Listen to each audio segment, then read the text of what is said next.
Ok, chào anh em này, hôm nay sẽ giới thiệu cho anh em mình cách lách mạch của con Kia Seltos nhá, Kia Seltos 2025. Đấy thì là con này mình lắp tích bát Zone 4 này. Đầu tiên anh em mình sẽ tháo hết một cái dàn ốc này ra. Thì cái con này là bản cao, nó sẽ là ép nhiệt xung quanh màn này.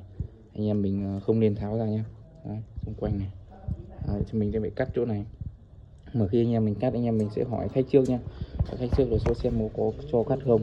Đấy, cắt này. Đấy, cắt bỏ ra một tấm như này.